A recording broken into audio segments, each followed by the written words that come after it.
The Master Key System.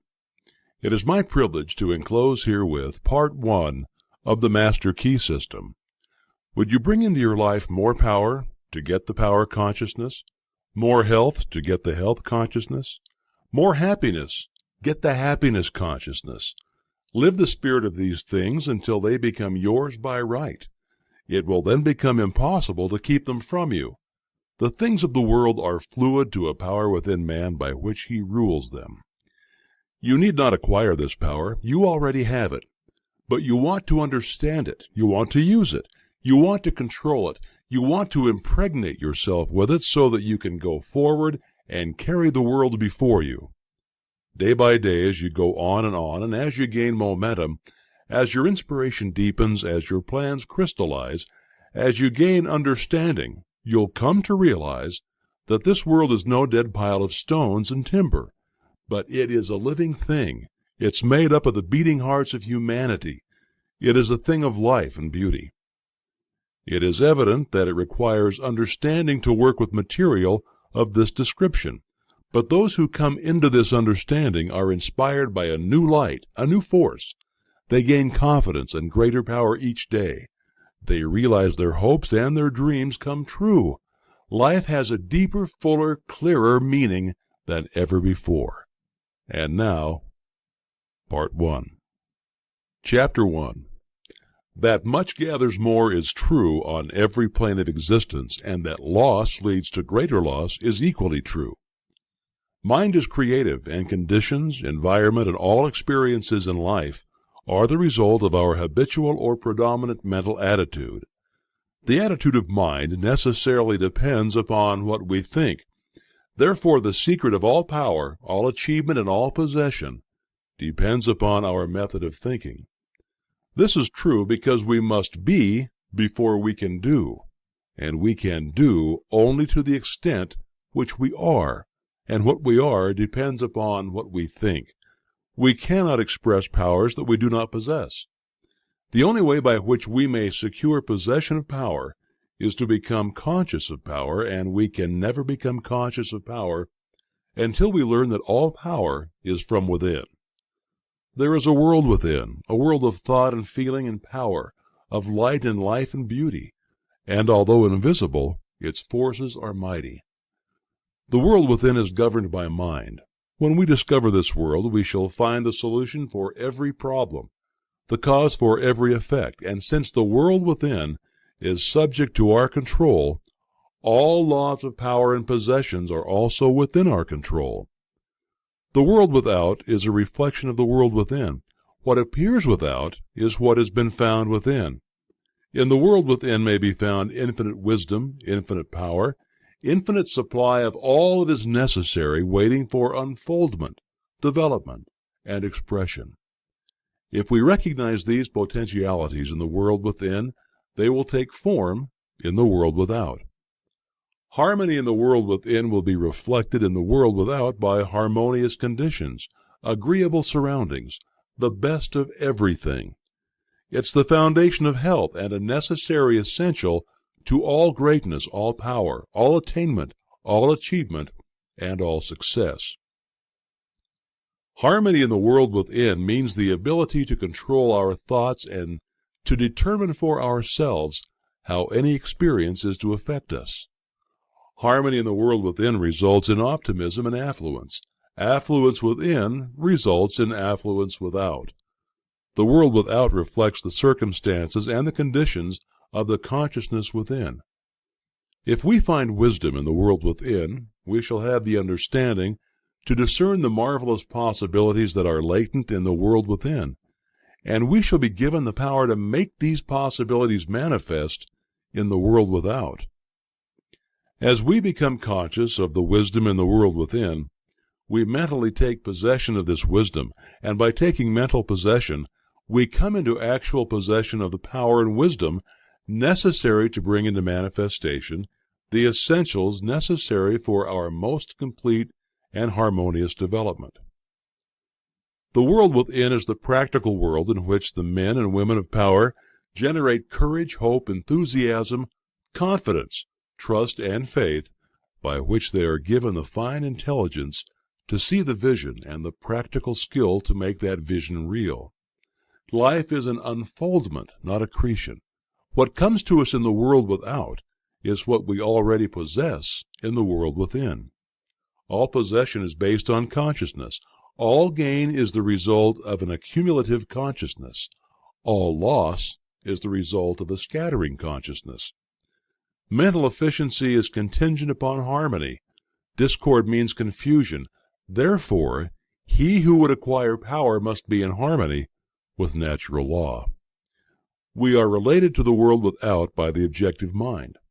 The brain is the organ of this mind, and the cerebrospinal system of nerves puts us in conscious communication with every part of the body. This system of nerves responds to every sensation of light, heat, odor, sound, and taste. When this mind thinks correctly, when it understands the truth, when the thoughts sent through the cerebrospinal nervous system to the body are constructive, these sensations are pleasant and harmonious. The result is that we build strength, vitality, and all constructive forces into our body.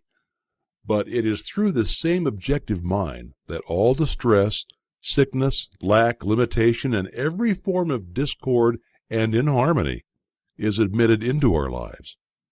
It is therefore through the objective mind by wrong thinking that we are related to all destructive forces. We are related to the world within by the subconscious mind. The solar plexus is the organ of this mind. The sympathetic system of nerves presides over all subjective sensations, such as joy, fear, love, emotion, respiration, imagination, and all other subconscious phenomena. It is through the subconscious that we are connected with the universal mind and brought into relation with the infinite constructive forces of the universe. It is the coordination of these two centers of our being and the understanding of their functions which is the great secret of life. With this knowledge, we can bring the objective and subjective minds into conscious cooperation, and thus coordinate the finite and the infinite. Our future is entirely within our own control. It is not at the mercy of any capricious or uncertain external power.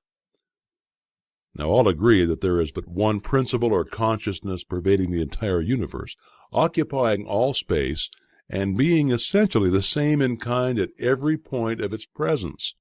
It is all-powerful, all wisdom and always present. All thoughts and things are within itself. It is all in all. There is but one consciousness in the universe able to think, and when it thinks, its thoughts become objective things to do. As this consciousness is omnipresent, it must be present within every individual.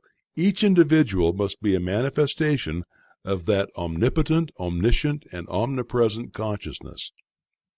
As there is only one consciousness in the universe that is able to think it, necessarily follows that your consciousness is identical with the universal consciousness, or in other words, all mind is one mind.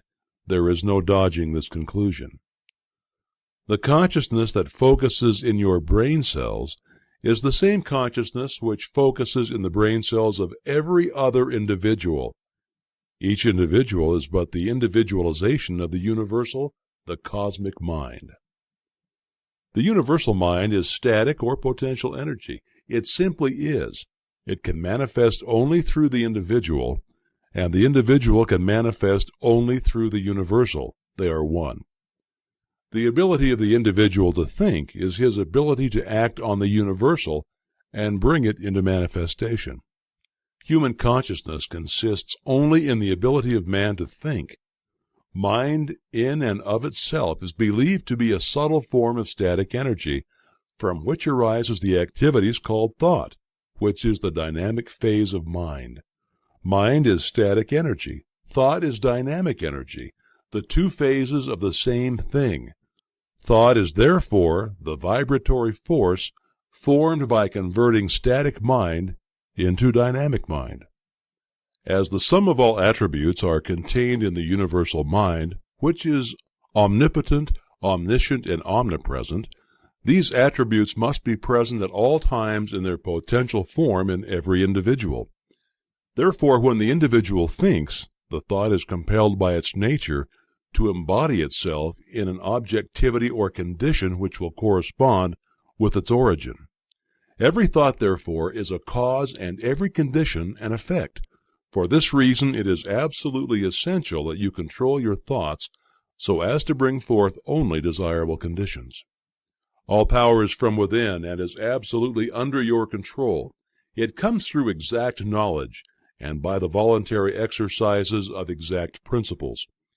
It should be plain that when you acquire a thorough understanding of this law and are able to control your thought processes, you can apply it to any condition. In other words, you will have come into conscious cooperation with omnipotent law, which is the fundamental basis of all things. The universal mind is the life principle of every atom which is in existence. Every atom is continually striving to manifest more life. All are intelligent, and all are seeking to carry out the purpose for which they were created. A majority of mankind lives in the world without. Few have found the world within, and yet it is the world within that makes the world without. It is therefore creative, and everything which you find in your world without has been created by you in the world within. This system will bring you into a realization of power which will be yours when you understand this relation between the world without and the world within. The world within is the cause, the world without the effect. To change the effect, you must change the cause. You will at once see that this is a radically new and different idea. Most men try to change effects by working with effects. They fail to see that this is simply changing one form of distress for another. To remove discord, we must remove the cause, and this cause can be found only in the world within. All growth is from within. This is evident in all nature. Every plant, every animal, every human is a living testimony to this great law, and the error of the ages is in looking for strength or power from without. The world within is the universal fountain of supply, and the world without is the outlet to the stream.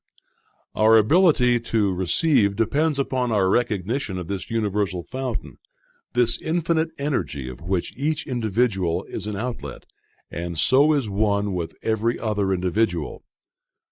Recognition is a mental process. Mental action is therefore the interaction of the individual upon the universal mind. And as the universal mind is the intelligence which pervades all space and animates all living things, this mental action and reaction is the law of causation. But the principle of causation does not obtain in the individual, but in the universal mind. It is not an objective faculty, but a subjective process, and the results are seen in an infinite variety of conditions and experiences. In order to express life, there must be mind. Nothing can exist without mind.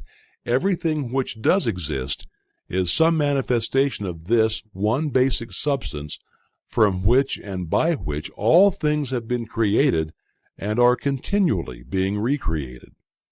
We live in a fathomless sea of plastic mind substance.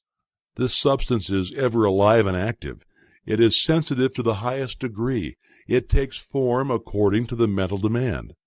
Thought forms the mold or matrix from which the substance expresses.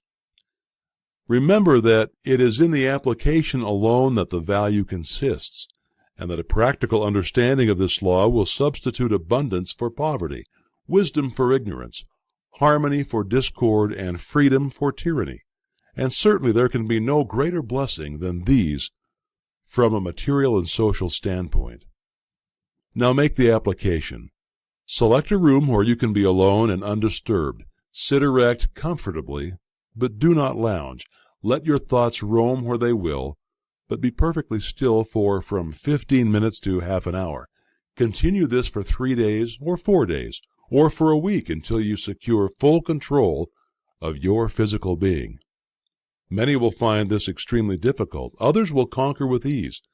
But it is absolutely essential to secure complete control of the body before you are ready to progress. Next week, you'll receive instructions for the next step. In the meantime, you must have mastered this one.